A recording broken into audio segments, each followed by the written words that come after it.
by having a leading phase angle of this voltage, we will be able to supply the power, whatever is incoming on this side onto the DC bus can be transferred onto the AC grid UG. And why is this frequency important? One is, if we are connecting to a grid, then we should also synchronize with the same frequency as that of the grid. We cannot operate at a different frequency as that of the grid. So that is the main motivation to have this frequency here. But in case of HVDC, it has a special application of this frequency part. For example, if you see the Canada and US, Canada uses 60 hertz, whereas US uses 50 hertz.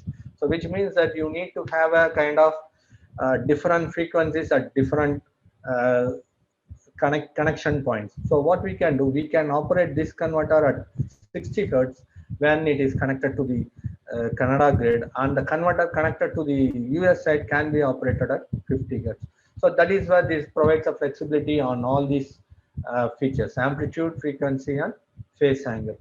The other feature is that it can provide real and reactive power control in a very continuous manner. As we have seen in TSC or TSR or TCSC, those are all in discrete manner. So you have a control over a half period cycle, and you don't have any control over the other half. And what you do is only a averaged control, and you don't have a kind of continuous control. Whereas with the help of voltage source converter, you can have a continuous control. So that is what this real and reactive power control here.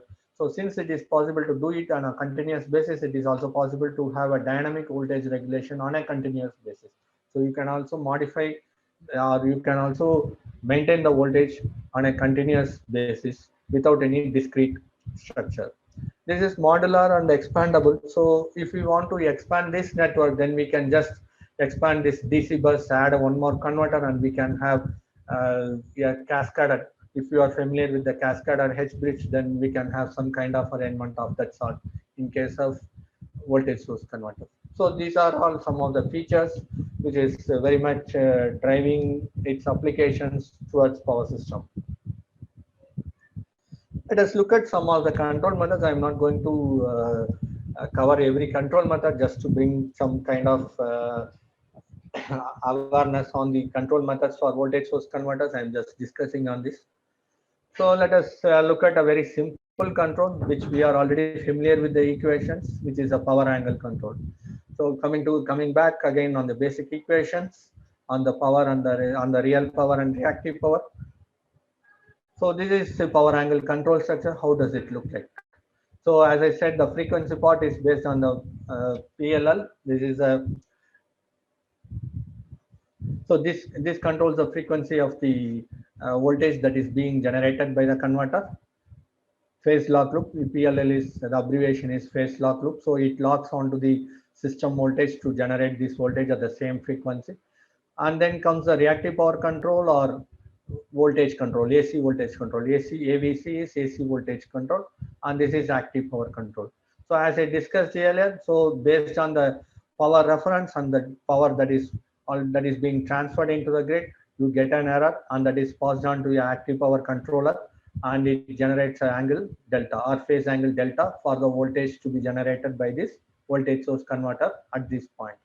And for the reactive power control, it generates a voltage delta V. It can be a addition or a subtraction depending on the selection, depending on whether you want to control the AC voltage or you want to control the reactive power. You can choose with the help of this toggle switch what you want to control. The user can define it, or it is a TSO when it comes to real-time application. It is a transmission system operator who wants to control whether it should be voltage control or it should be a reactive power control. And then comes the PLL. As I said, this is a frequency part which is derived from the grid, and then it is fed into the voltage generation for this voltage source converter.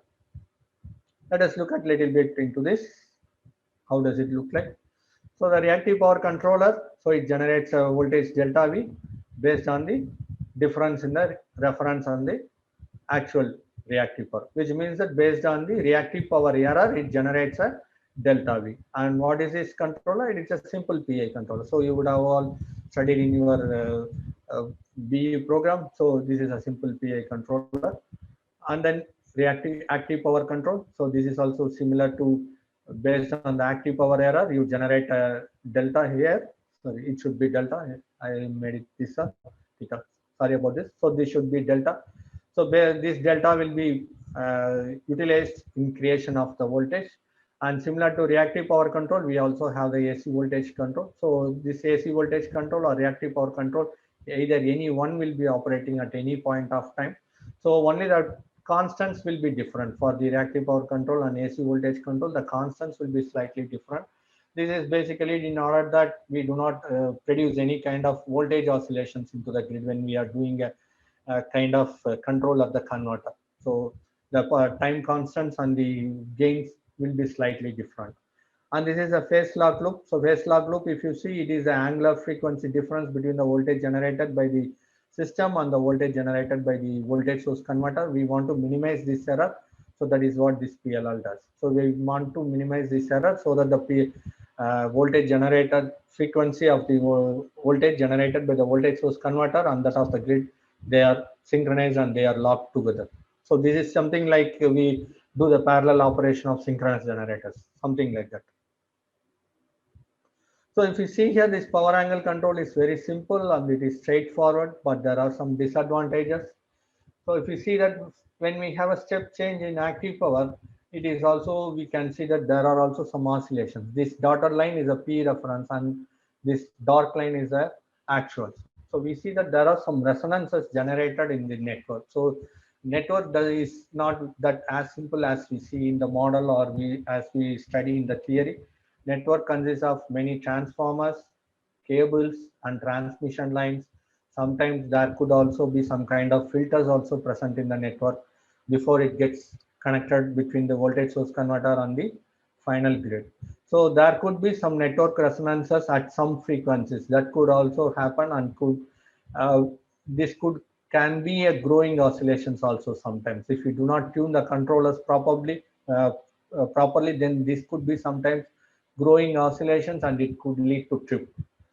And even it is not only within the same one. For example, if you see when I do a step change in reactive power control, then also it affects the real power. And it is true the other way also. It is true for vice versa as well. So these kind of oscillations could not be damped out with the help of power angle control.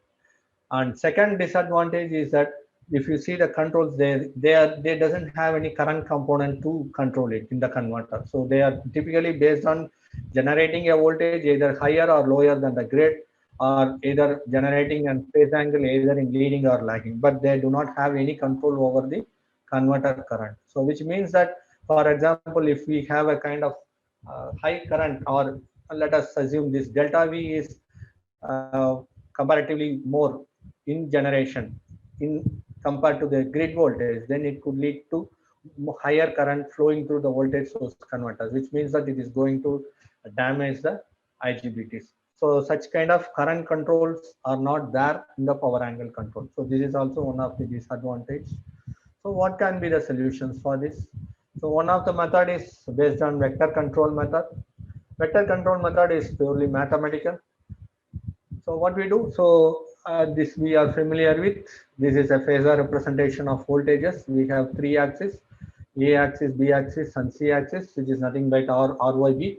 So RYB three phases are represented as ABC, or you can consider this as RYB as well. So for simplicity of correlating the picture as well as the phasor, I take it as an ABC axis. So the voltages are continuously rotating at 120 degrees with a 120-degree phase shift between each of the phases. So we have a waveform something like this. So we have a voltage waveform something like this. So what we are going to do? So let us assume we are going to use our basic trigonometrics, whatever we studied in 10th standard. Use the trigonometrics to transform all these three axis voltage onto two axes. Let us assume there is a quadrature axis. You have only X and Y axis. So now you can transform these three voltages onto, let us say, first quadrant is our preferred quadrant where we want to transform all the voltages to that quadrant. Then we can use a basic trigonometrics using sine and cos functions. You transform all the voltages onto this first quadrant. So when you transform this voltage, how does it look like? It looks like something like this. So this we call it as alpha beta transformation. So this alpha beta transformation is defined by Clark. So it is known as Clark transformation. So if you see here, here we have three phase voltages and here we have only two quantities. Again, they are with same frequency as the fund. As suppose if we assume this is a 50 hertz, then this is also at a 50 hertz oscillations. Whenever you talk about the control theory, it is very easy if you can keep the quantities in DC. So you will be able to control the quantities in DC very easily than you have the AC quantities. If you have a quantity to be controlled something like this, it is very difficult. One thing is you can use a hysteresis control, but that is also you need to have a kind of some kind of generation is needed, so that is very difficult.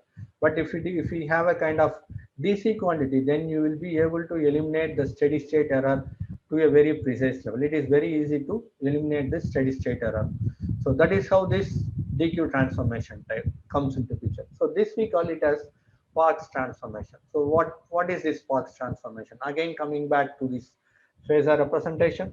So we have seen that we have a voltage transformed onto this first quadrant, but again it is rotating with the same frequency. Now what we will do, we will move this axis also along with the phasor. So which means that I am going to move this axis. Previously I had this axis stationary, so I had a two phase quantities, alpha and beta quantities in this quadrant, and then they are uh, moving over 50 hertz or oscillating over 50 hertz. Suppose if I move this axis also in with the same speed as the voltage at 50 hertz frequency, then my quantities become DC. So once it becomes DC, then it is very easy for me to control these quantities. So that is what is represented here. So after you do some control process and then you go back and then you generate the required voltage for the voltage source converter. So this is what basic theory behind the vector control method. So here we have a stationary reference frame in these two quantities. The frame is stationary. So here we have the three phase quantities. Then we transform it to two phase. And still here we have the rotating quantities. Now we rotate the frame itself to make it as a constant. Then do the control operations. After you perform the control operation, then you have a control output, which is also a DC quantity. Then you go back to alpha beta quantity, so on a two axis quantity, and then you go back to a three axis quantity. So this will be the final output of your, or this will be your reference voltage for the voltage source converter. So let us look at a little bit. Maybe we saw the theory. Let us also I made some examples with the help of PSCAD. We can look at this example. So it's very simple to understand. So I have taken a three phase AC source and a three phase load here. So they are connected with the help of simple wire, no line, nothing. For the sake of understanding the mathematics, I have put it in a very simple manner. So we are measuring a voltage UABC and I have the current in the line IABC. So that is what you see here.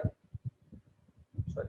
Yeah, you have the voltage UABC. There are three phase quantities with 50 hertz frequency, and when I transform from ABC to DQ quantities using Clark transformation, then I get a two quantities which are again operating at 50 hertz. So you can see that this frequency is 50 hertz. And when I do a Parkes transformation, then these DC quantities, sorry, this even these oscillating quantities, they become DC quantities. That is what you see as UD and UQ. This we call it as DQ axis. So you can see that the UD is the peak of the AC voltage, peak of the fundamental AC voltage. So this is somewhere around 66 kV, or sorry, 63 kV. So that is what you observe here. So this is the peak of the AC voltage. And if you see UQ is 0. Since I am rotating my frame as well, so what I try to do is I align one of my axis to the rotating axis, and then I try to make one axis quantity to be 0 and other axis quantity to be peak of the AC voltage. We will see how does it help. So this is a resistive load. So let us see how the currents looks like. So this is IABC, and on the two phase quantities it is I alpha, I beta. And if you look at the currents, since this is 1 ohm, the voltage and currents are same. So you have the same peak current, and IQ part is 0. So which means that we can get one inference from this. So if I want to maintain a unity power factor, what I need to do is I need to keep this IQ 0. If I want to provide a reactive power, then I should have some value for this IQ. So let us look at inductive load. So I have added an inductive load along with the resistive load. We can see this is the U alpha, UAUBUC as previous. Okay, and then this is U alpha and I alpha. Why I have plotted U alpha, I alpha and U beta, I beta is to show you that this is an inductive load and then you have a lagging power factor. So this you can see that the voltage, the current lags the voltage. The green is the voltage and blue is the current. So the voltage is ahead of the current, or the current is lags behind the voltage. It is true for both alpha and beta axis. And let us look at the current I alpha, I beta, and then ID, IQ. So if you see here ID and IQ, so we see that IQ is a non-zero quantity. So for this inductance, we need this much amount of IQ current reference. Okay, so this is also a kind of inference that we take from this so that it makes our control very simple. Let us look at deriving the control structure. So on a ABC frame, so let us assume this is a voltage source converter, which I am going to connect to the grid with a voltage VABC here with some resistance and inductance representing the filter, transformer, and reactors. And the resistance is no element is very no element is we can say as lossless. Every element has some loss uh, built in within it, so which is represented by the resistance R. So we can write a three-phase equation as VABC equal to RIABC plus LDI by DT IABC plus VABC at the converter. If I assume this is the converter bus, so we have VABC at the converter. Now what I am doing, I am transforming this ABC frame to a DQ frame. So which means that I am transferring from ABC frame, then alpha beta frame, then into a DQ frame. So this is on a rotating frame. So when I move it to a rotating frame, then I have an equation with VD and VQ. And we can see that there is a one element which is a cross coupling, which we call it as a cross coupling. So all the elements or all the expressions in this equation are based on D components except one component, which is IQ. Similarly, on the VQ equation, we have one component based on ID. So what I can do when I create a control structure, I will just add this to get rid of this. And here I will subtract this to get rid of this influence of ID on this VQ. And coming to the power balance equation, so we have power given by VDID plus VQIQ. So as we have seen, if we want to have a unity power factor, then this IQ is 0. So if this IQ is 0, then real power is purely dependent on VD and ID. And VD is nothing but your peak of the AC voltage. And ID is the one that you are going to control. So it becomes a single element control to control the real power. And it becomes a single element control to control the reactive power as well. We will see what it is. So I am rewriting this equation in terms of currents or derivative of the currents in order to create the control structure. So this is the control structure. So based on this equation, a control structure is created.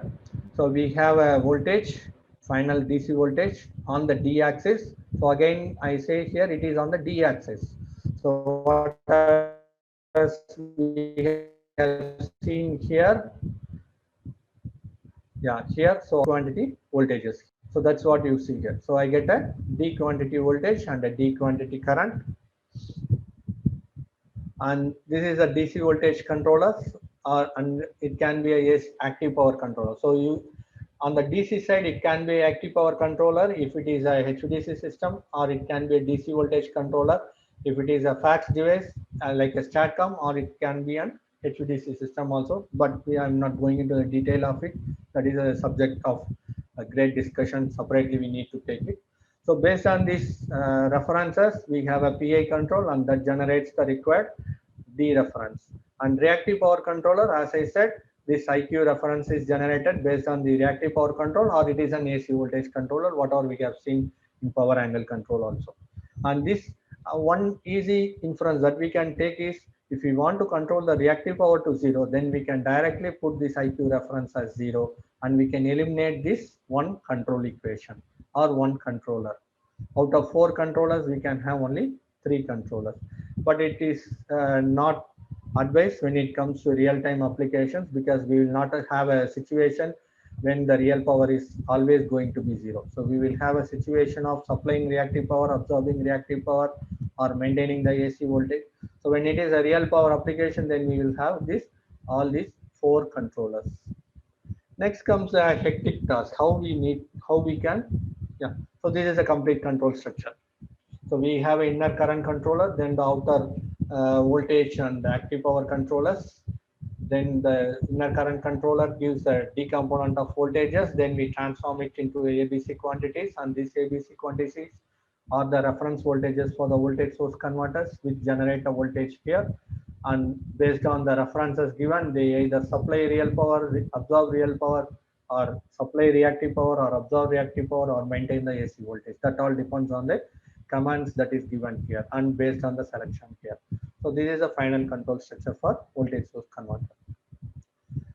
Yeah, the next big challenge, okay, the control is pretty easy, but tuning the control is again a big challenge.